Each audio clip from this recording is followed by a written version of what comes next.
Literatura. O que é literatura? Qual é o conceito de literatura?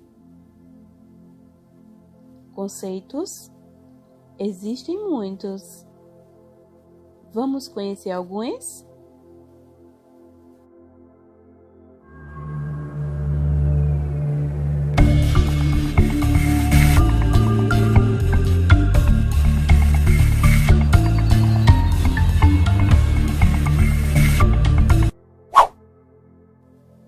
Segundo o filósofo grego Aristóteles, arte literária é mimese, imitação. É a arte que imita pela palavra. Ou seja, ela imita a vida, imita a realidade, no realismo ou na ficção, mas imita a realidade. Ela pode ser engajada, usar do humor, da paródia, dos sentimentos, da subjetividade. No geral, a literatura trata de algum contexto em que esse autor está inserido. Então, é preciso compreender um pouco da biografia desse autor e entender a história daquele momento, daquele contexto que ele está inserido. Assim, a obra não fica tão difícil de ser compreendida. Vamos ver outras visões da arte literária. É saber usar a língua artisticamente, deixando transparecer a beleza, a harmonia e o estilo próprio de cada autor.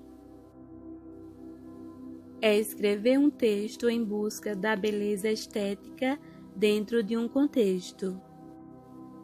Contexto sempre. Contexto histórico. Resumindo, é a arte da palavra. Nem sempre houve escrita. Então, a literatura, por muito tempo, era passada pela tradição oral. A partir do momento que surge a escrita, a literatura vai para o papel.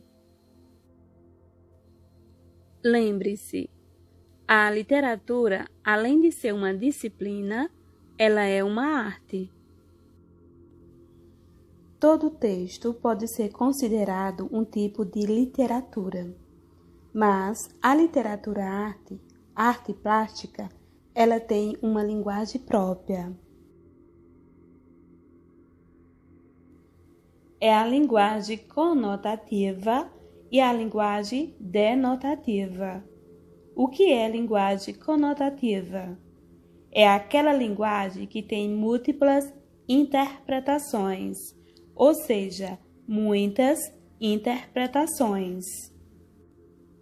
Cada pessoa vai interpretar uma passagem de um texto conforme suas características, sua bagagem, experiência, tempo de vida, leitura, suas informações no seu determinado contexto.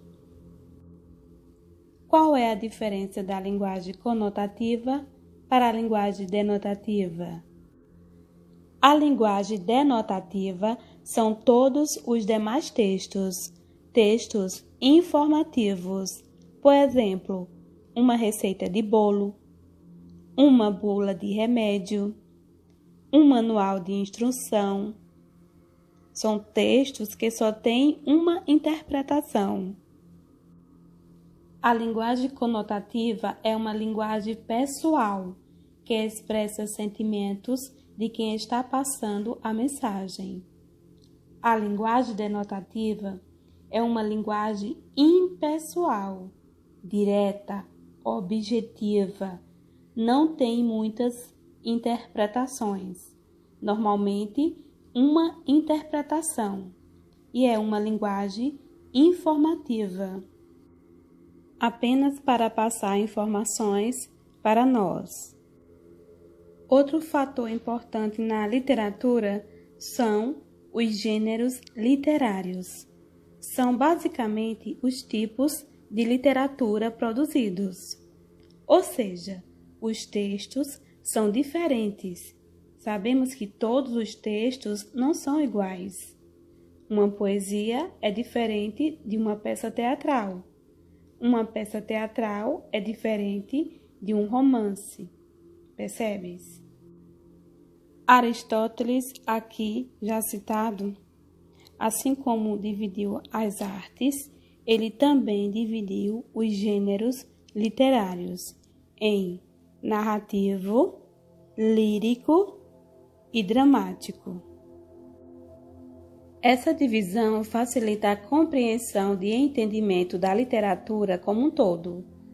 Toda produção literária produzida, feita pelo ser humano, se enquadra em algum destes três tipos. Vamos a uma breve definição dos três. Gênero narrativo. Ele mostra o mundo externo. Alguém narra, conta alguma história. Pode ser em primeira ou terceira pessoa. O narrador pode ser onisciente, onipresente, ou seja, ele sabe o que está acontecendo e está nos contando a história. Essa narração pode ser realista, mostrar uma informação que realmente aconteceu, ou ela pode ser uma ficção, uma história surreal, onde tenha monstros, fantasmas, extraterrestres, mas ainda assim pode ter um engajamento social, uma crítica, etc. Existem alguns tipos de gêneros narrativos, como romance, conto, novela, fábula, entre outros. Romance é um texto mais longo, tem mais personagens, o enredo é extenso, o espaço onde ocorre a história também é intenso, o tempo, que é a época que ocorre, pode ser um dia, um ano ou vários anos. O conto e a novela são mais curtos que o romance, tem menos personagens, o espaço-tempo é reduzido e o tempo é variável. A fábula também é uma narrativa, que normalmente os personagens são animais, porque o objetivo da fábula é passar uma lição de moral.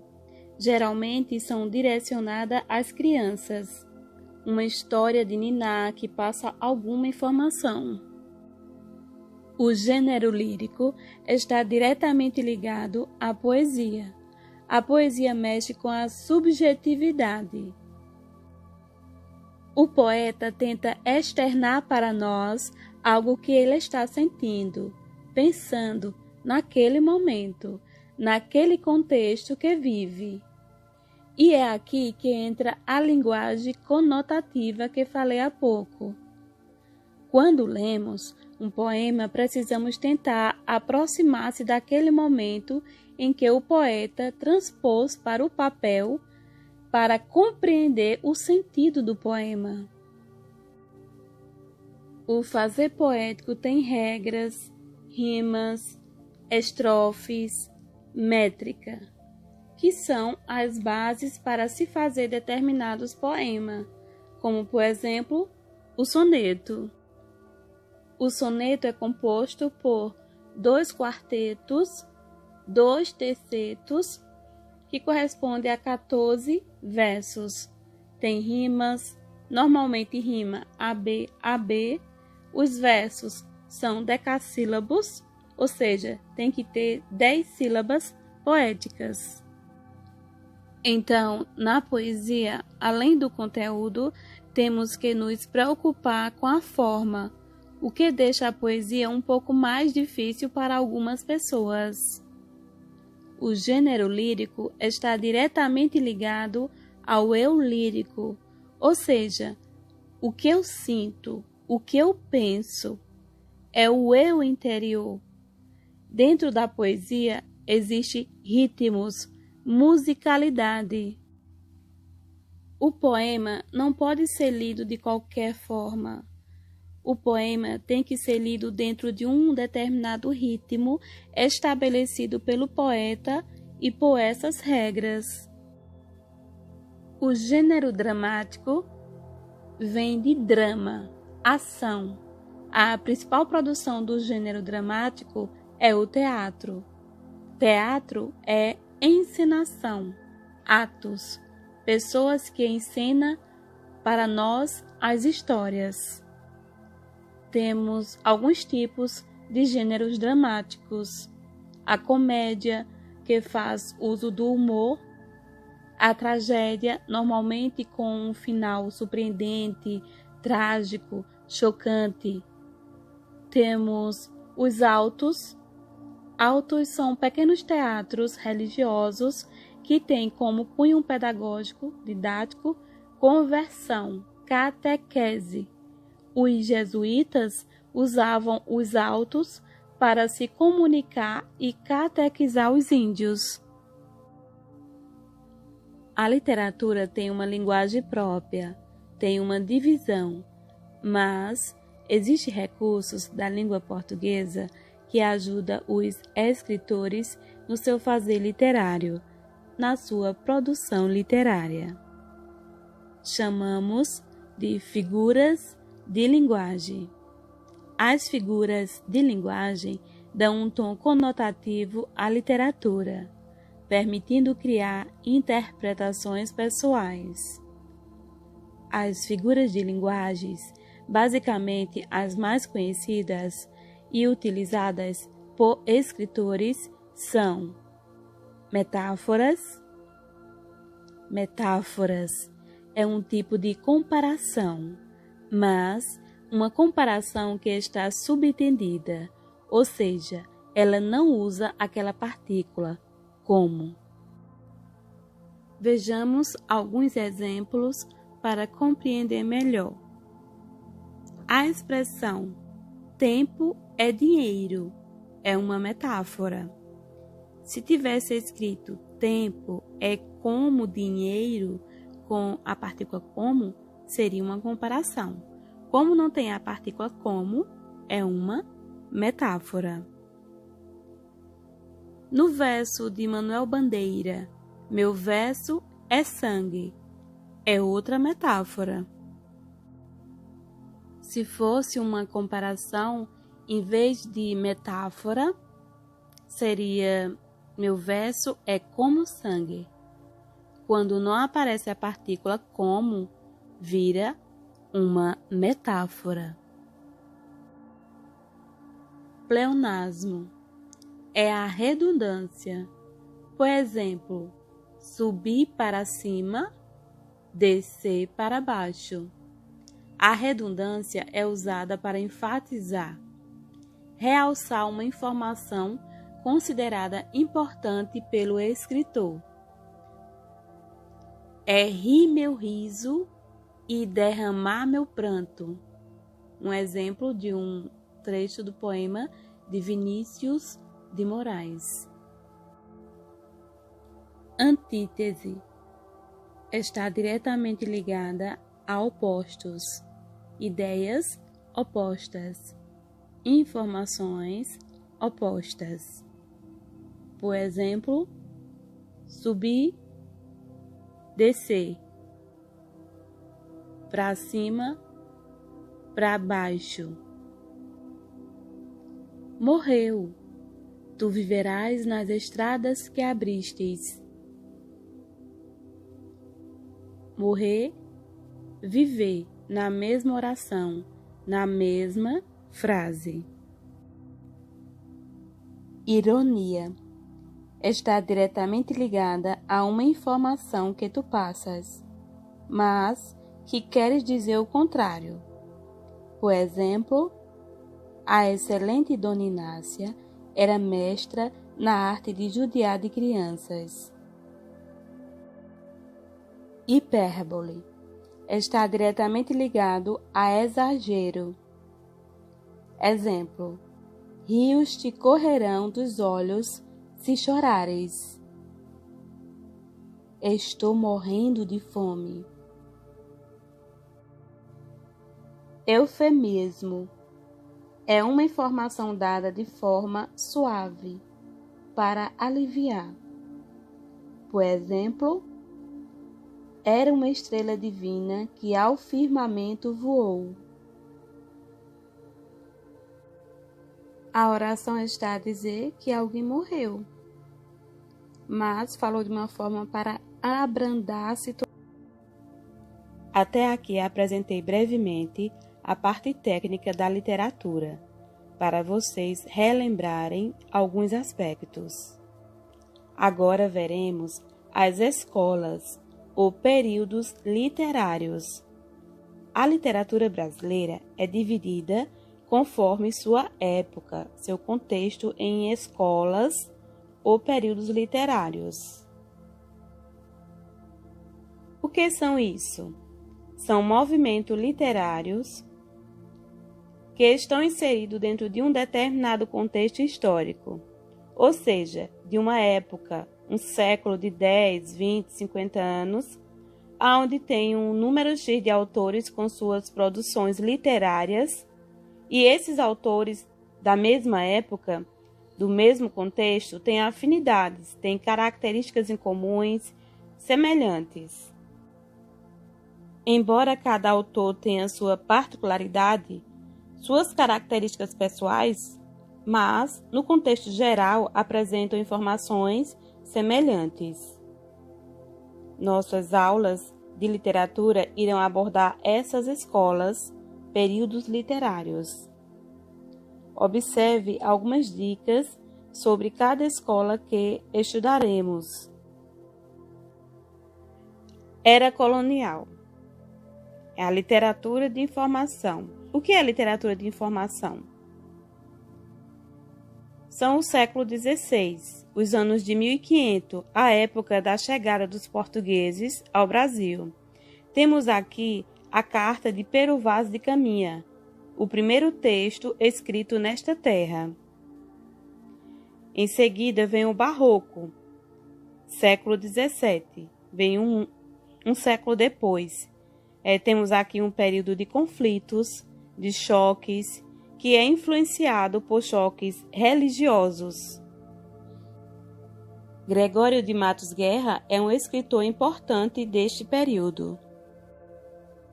No século XVIII, nos anos de 1700, temos o arcadismo ou neoclassicismo. É um período influenciado pelo ciclo de ouro, que é o objeto que o europeu veio buscar aqui lá em 1500 e acaba achando em abundância em 1700. E também teremos o movimento Inconfidência Mineira, que vai influenciar muito os autores de sua época. Estes 3 primeiros períodos está inserido dentro de um século, é chamado de época, era colonial ou período colonial brasileiro. É uma época em que o Brasil era colônia de Portugal. Vocês estudam na disciplina de História, Brasil Colônia. Iremos estudar cada um desses períodos e seus respectivos autores, obras e características. Seguindo nas escolas literárias, sairemos da era colonial e iremos para a era nacional. Todos esses períodos agora estará inserido dentro de uma era chamada nacional. A partir do século XIX ou dos anos 1800, temos a chegada da família real, o Império Brasileiro. Então, neste período, temos um imperador, família real, independência do Brasil.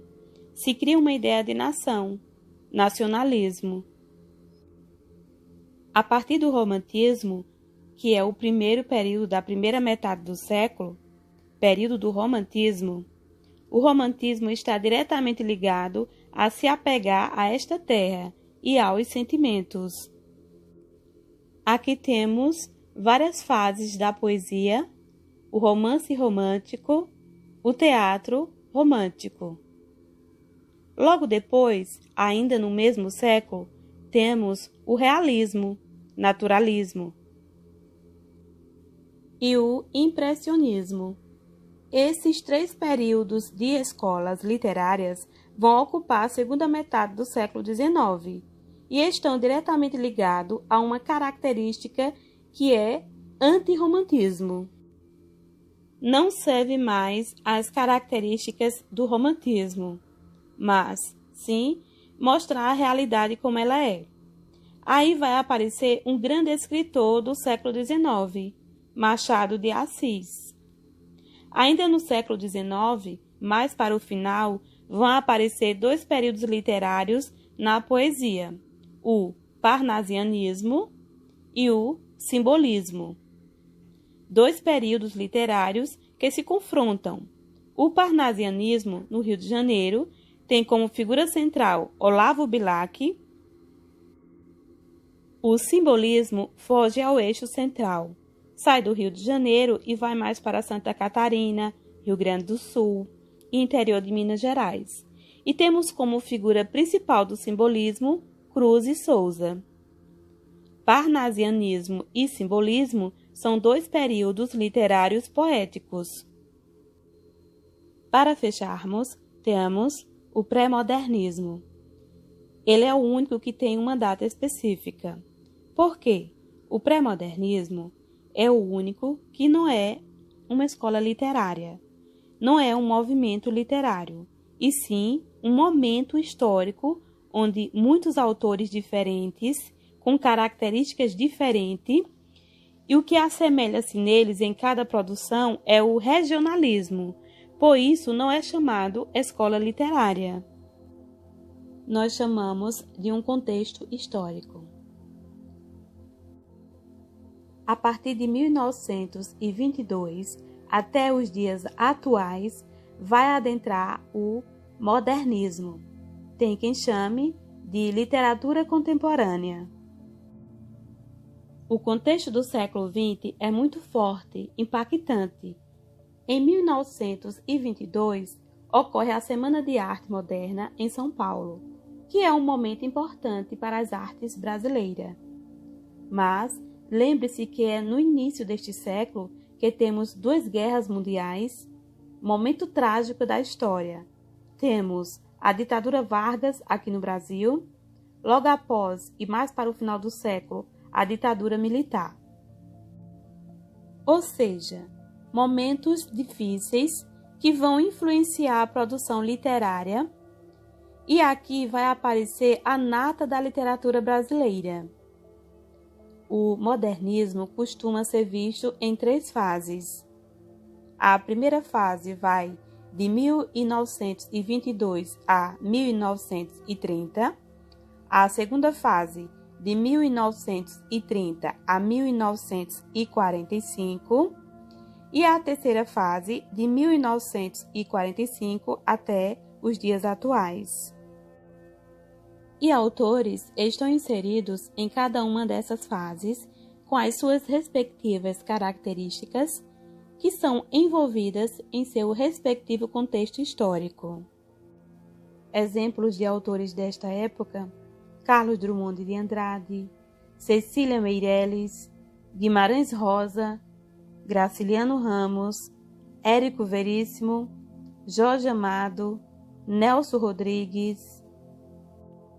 Também surge neste período a MPB, o cinema novo. Há uma revolução cultural neste período. Estes temas já começam a ser abordados no 9º ano e durante o ensino médio. Fique atento a estas aulas que surgirão, planeje seus estudos e tire o máximo proveito possível.